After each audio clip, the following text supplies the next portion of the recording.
नमस्कार दोस्तों, जय हिंद, वंदे मातरम। मैं आपके साथ जयसवाल सर आप सभी का स्वागत अभिनंदन है। लेकर आ रहे हैं दोस्तों संस्कृत शिक्षा शास्त्र के बेहतरीन लाजवाब 15 प्रश्नों का यह प्रैक्टिस सेट होने वाला है आपके शिक्षक भर्ती YouTube channel Jaiswal coaching centre पर, पावर्ड बाय शिक्षा ही प्रकाश है।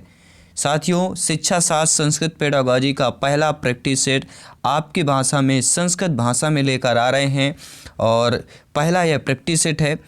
और आप लोगों को 15 में से यह भी स्कोर करना है, फीडबैक करना है कि आपका स्कोर कितना है, आपकी तैयारी कितनी है। 15 में से बेस्ट स्कोर जो है आपको कमेंट करना है, फीडबैक करना है। प्रत्येक भाई बहन गृहिणी का जिनका सपना है गवर्नमेंट टीचर बनना, भावी अध्यापक अध्यापिका बनना। तो चलिए शुरुआत करते हैं। प्रथम प्रश्न आप लोगों की स्क्रीन पर आ चुका है। बाकी क्लासेज प्रैक्टिस सेट आपके चैनल को विजिट कर सारी क्लासेज देख सकते हैं। प्रथम प्रश्न है, विद्यार्थिनः भाषायाः अधिग्रहणं कुर्वन्ति। अर्थात दोस्तों, विद्यार्थी जो है भाषा अधिग्रहण करते हैं। भाषायाः संरचना विश्लेषण कृत्वा, तस्य भाषायाः साहित्यस्य अध्ययनं कृत्वा, तस्याः भाषायाः प्रयोगाणां संस्कृत विषये ज्ञात्वा, या साहित्यिक विनयात्मक वातावरणे भाषायाः व्यवहारे कृत्वा। तो आप सभी जानते समझते हैं कि विद्यार्थियों में भाषा का अधिग्रहण कैसे करते हैं। तो साहजिक विनिमयात्मक वातावरणीय भाषा व्यवहारम कृत्वा, डी ऑप्शन सही हो जाएगा।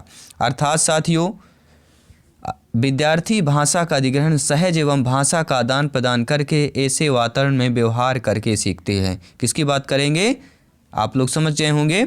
साहजिक विनयात्मक वातावरणीय भाषा या व्यवहार कृत्वा, अर्थात डी ऑप्शन सही हो जाएगा। दूसरा प्रश्न क्या पूछा जा रहा है, स्क्रीन पर आ चुका है प्रश्न। आइए समझ लेते हैं और आपका फीडबैक जान लेते हैं। बालायाः सहजतया भाषायाः अधिग्रहणं कुर्वन्ति यदि बालाः, अर्थात दोस्तों बालकों में सहजता भाषा का अधिग्रहण करने से करते हैं यदि बालायाः अनेकाभिः भाषाभिः परिचिताः भवन्ति, यासाम् उपस्थितिः तेषाम् अव्यवहिते वातावरणे अस्ति, एकांतेन इलेक्ट्रॉनिक माध्यम या इलेक्ट्रॉनिक माध्यमेन मुद्रित प्रसारम माध्यमेन च परिचेषणा भवन्ति, या तस्याः भाषायाः व्याकरणिक संरचनाभिः सह परिचिताः भवन्ति। यह बात करें साथियों, एकस्मिन् काले एकया एव भाषा परिचिता भवन्ति। ये हमने चारों ऑप्शन पढ़ दिया। अब बात करेंगे आंसर की। बालकों में सहजता का भाषा अधिग्रहण करने से बालक में क्या होता है, अनेकाभिः भाषा परिचय भवन्ति। बालक में सहजता से भाषा का अधिग्रहण करने से क्या होता है, बालकों में अनेकाभिः अनेक भाषा के परिचित होने के साथ साथ तेषाम् अभ्यवहारे वातावरणे अस्ति। अर्थात सो तो दोस्तों, बालक सहजता से भाषा का अधिग्रहण तभी कर सकता है जब वह अनेक भाषाओं से परिचित होगा। अर्थात समझ गए होंगे, बालकों में सहजता का भाषा अधिग्रहण करने कब कर सकता है बालक, यदि बालाः अनेकानि भाषा परिचन्ति, बालक अनेक भाषा से परिचित हो तभी बालक जो है सहजता रूप से भाषा अधिग्रहण कर सकता है। अगला प्रश्न देख लेते हैं। तीसरा प्रश्न क्या पूछा जा रहा है, शिशोः सर्वांगीण वृद्धि द्योतति। अर्थात दोस्तों, शिशुओं में जो है सर्वांगीण अभिवृद्धि द्योतयति, कब द्योतयति होता है, दैनिक मानसिक भावात्मक शमनाम सामरस्येन अभिवृद्धम अजान बहुजज्ञान कर्वनु विशेष शिक्षणम की बात कर रहे हैं। तो आप जानते हैं शिशुओं में जो है सर्वांगीण अभिवृद्धि द्योतक कब होता है, दैनिक मानसिक भावात्मक सामरेद अभिवृद्धम की बात करेंगे। अर्थात साथियों, शिशु के सर्वांगीण विकास की अभिवृद्धि यह द्योत करती है कि छात्र का शारीरिक विकास, मानसिक विकास, भावात्मक विकास जो है पर्याप्त रूप से हुआ है, वह शारीरिक व भावात्मक रूप से समर्थ है, वह सामरिक परिस्थितियों से सामना करने में समर्थ है। अतः सर्वांगीण विकास इन सब की वृद्धि की बात करेंगे। तो दैनिक मानसिक भावात्मक शमनाम सामरस्येन अभिवृद्धम की बात करेंगे। पहला ऑप्शन सही हो जाएगा। आई होप सभी प्यारे मित्र अच्छे तरीके से प्रत्येक प्रश्न का फीडबैक कर रहे होंगे, आप लोग अच्छे तरीके से समझ पा रहे होंगे। आप लोग कमेंट कीजिए अगर मैं थोड़ा स्पीड से क्लास कर रहा हूँ, स्पीड से हमारी बातें हो रही, स्पीच हो रहा है, ठीक है, समझ में भी नहीं आ रहा तो आप लोग कमेंट कीजिए। आपका फीडबैक सर्वमान्य है, आपका कमेंट सर्वोपरि है। भाषा अधिगम ने बहुभाषिकत्वम भवति। भाषा अधिगम जो है बहुभाषिकता होती है। तो भाषा अधिगम में बहुभाषिकता क्या होती है? परम स्वयं होती है, बाधा होती है, भारय होती है या पद्धति होती है? सभी कमेंट कीजिएगा। सी-टेट पर आया हुआ यह प्रश्न है।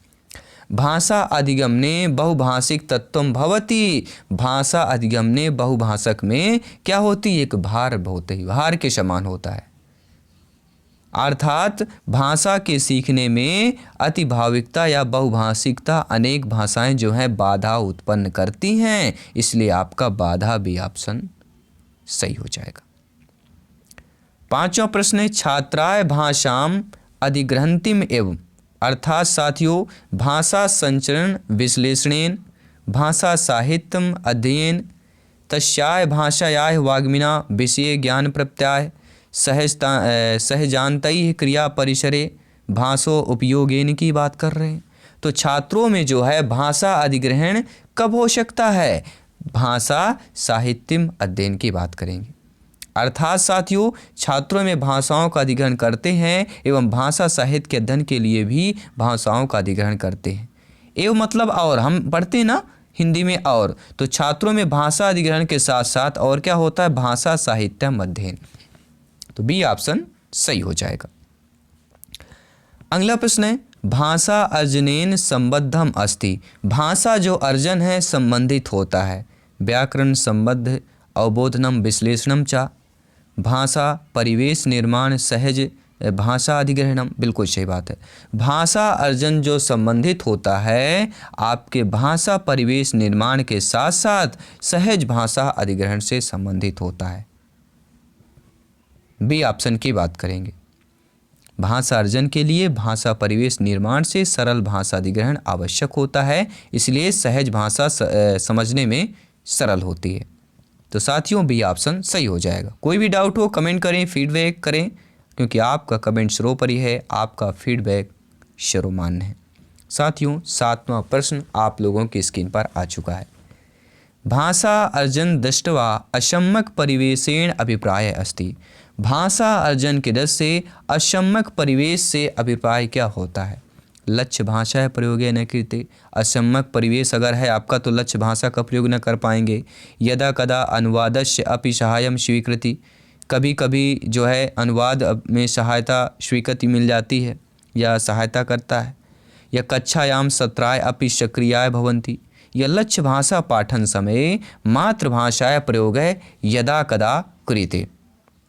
तो आप सभी लोग जानते हैं कि भाषा अर्जन की दृष्टि से असम्यक परिवेश का अभिप्राय क्या होता है? इससे क्या होता है? लक्ष्य भाषा का प्रयोग ना करते। अर्थात भाषा अर्जन की दृष्टि से असम्यक परिवेश का अभिप्राय दिए गए विकल्पों में से जो हमारा लक्ष्य भाषा का प्रयोग न करना, क्योंकि लक्ष्य भाषा का प्रयोग यहाँ पर अनुचित रहेगा। ठीक है। भाषा अर्जन दृष्टया असम्यक परिवेशेण अभिप्राय अस्ति। 8वां प्रश्न आप लोगों के स्क्रीन पर है। परिप्रश्नेन अधिगमनेन अभिप्राय अस्ति। परिप्रश्न में अधिगम का अभिप्राय क्या होता है? व्याख्यान समये सार्थक ध्वनि नाम उच्चारणम। प्रश्नैः समस्यानां समाधानस्य प्रयासैः। भाषा शिक्षणार्थम सिद्धांतम प्रतिपादनम। व्यवस्थित रूपेण विषय सामान्य प्रस्तुत है। परिप्रश्न में जो है अधिगम से अभिप्राय क्या होता है? प्रश्न समस्यायाम समाधानस्य प्रयास है। प्रश्नों में समस्या का समाधान का प्रयास करना। B option. इससे प्रश्नगत कथ्य की मूल बातों की सही जानकारी प्राप्त होती है। परिप्रश्न अधिगम का प्रयोग ही प्रश्नगत समस्या के समाधान करने के प्रयास के रूप में जाना जाता है। अगला प्रश्न स्क्रीन पर आ चुका है। क्या प्रश्न पूछा जा रहा है साथियों?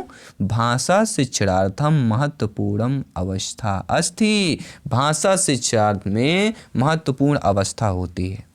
यदा विद्यार्थी तार्किक चिंतनाय भवन्ति। जब विद्यार्थी तार्किक चिंतन करने लगता है। यदा छात्राय अर्थ प्राप्त शब्दकोशानि द्रयम समर्था भवति। जब छात्र जो है अर्थ के साथ साथ शब्दकोश का ज्ञान करने में समर्थ हो जाता है या उसे पढ़ने में सक्षम हो जाता है। यदा छात्राय प्रश्नान् समर्थाय भवन्ति, यदा बालाय भाषा अर्जन क्षमताय भवन्ति। तो भाषा शिक्षणार्थम महत्वपूर्ण अवस्था अस्ति जब बालक भाषा अर्जन करने में सक्षम हो जाता है। यदा बालाय भाषा अर्जने सक्षमाय भवन्ति। भाषा शिक्षण की महत्वपूर्ण अवस्था यह है जिससे बालक भाषा अर्जन में पूर्ण सक्षम हो जाए, अर्थात उनको इस तरह से पढ़ाया जाए जबकि उनकी समझ में भाषागत जानकारी का विकास हो जाए। आई होप आप लोग समझ गए होंगे प्रश्न को। अब बात करते हैं साथियों अगले प्रश्न की। भाषा अर्जनेन आवश्यकम, भाषा अर्जन करना आवश्यक होता है। व्याकरण ज्ञानस्य व्यवस्थित प्रयोग है तदा पदानाम कंठस्थीकरण, व्याकरण के ज्ञान के साथ व्यवस्थित प्रयोग करना, उसके साथ पदों का कंठस्थ करना। मातृभाषाएँ तथा द्वितीय भाषाएँ अवगमन मानव मस्तिष्कस्य अंतः समर्थन निर्देशति। यह मातृभाषा ज्ञानौ अवगमन क्रमेकम विद्यार्थिसु की बात कर रहे हैं। यह कंठस्थिम करणीम तथा आवश्यकम पदानाम प्रयोग है। साथियों भाषा अर्जन आवश्यक होता है व्याकरण के व्यवस्थित क्रम का प्रयोग करना और पदों को कंठस्थ करना, अर्थात भाषा अर्जन के लिए आवश्यक है व्याकरण का ज्ञान, उपस्थित प्रयोग तथा पदों का कंठस्थीकरण आना चाहिए। अगला प्रश्न है विद्यार्थिनी भाषा अधिगम कृते अधोलिखितेषु कथमय प्रभावरीत्या अधिगम चा समर्थयति। अर्थात साथियों विद्यार्थियों में भाषा अधिगम करते समय अधोलिखित इनमें से कौन सा प्रभावी रीत जो है अधिक समर्थ होगा। पुनः पुनः परीक्षा, बार बार परीक्षा करना, सहयोगपूर्ण क्रियाकलापानाम, सहयोगपूर्ण क्रियाकलाप करना, व्यक्तिगत कार्याणाम, व्यक्तिगत कार्य करना, या व्यक्तिगत लेखनस्य, व्यक्तिगत लिखना। तो विद्यार्थियों में भाषा अधिगम करते जो है अधोलिखित इनमें से प्रभावी रीता जो अधिक होगा, समर्थ होगा, वह पुनः पुनः परीक्षा हो जाएगा। क्योंकि साथियों छात्रों के भाषा अधिगम में सर्वाधिक प्रभावी पद्धति बार बार उनकी परीक्षा लेना होता है। इससे क्या होता है, उनमें अपने पाठ के विषय के प्रति बराबर लगन बनी रहेगी और सम्यक अध्ययन होता रहेगा। अगला प्रश्न स्क्रीन पर है। सर्वेषां बालानां जन्मम एवं भाषा अधिग्रहणस्य अंतर्निहित शक्ति विद्यते। सर्वेषां सभी बालकों में जन्म से ही और एवं मतलब और भाषा अधिग्रहण से अंतर्निहित शक्ति विद्यमान। तो बालकों में जो है सभी बालकों में जन्म से ही भाषा अधिग्रहण अंतर शक्ति विद्यमान होता है। कौन कौन होता है? सार्वत्रिक व्याकरण विशिष्ट, सार्वत्रिक मार्ग विशिष्ट, सर्वाधिगम विशिष्ट या सर्वाधिक अधिगम की बात कर रहे हैं। ये सर्वाधिक या सार्वत्रिक शब्दकोश विशिष्ट की बात कर रहे हैं। तो आप सभी जानते हैं सभी बालकों में जो है जन्म से ही सार्वधिगम विशिष्ट भाषा अधिगम अंतर्निहित शक्ति विद्यते। सी ऑप्शन सही हो जाएगा। अर्थात साथियों अगर हम इसे हिंदी में समझें, सभी बालकों में जन्म से ही सार्वत्रिक मार्ग की विशेषता से ही भाषा ग्रहण की अंतर्निहित शक्ति विद्यमान रहती है। अगला प्रश्न है भाषा अधिग्रहण समय धारा प्रवाहिता नाम। भाषा अधिग्रहण करते समय धारा प्रवाहिता का जो है नाम क्या होता है? सहजता, संभाषणम, पठनम, लेखनम चा। सहजता रूप से संभाषण यानी बोलना, पढ़ना और लिखना। शुद्धया लेखनम, शुद्ध रूप से लिखना। व्याकरण में दक्षता या सम्यक उच्चारण क्षमता।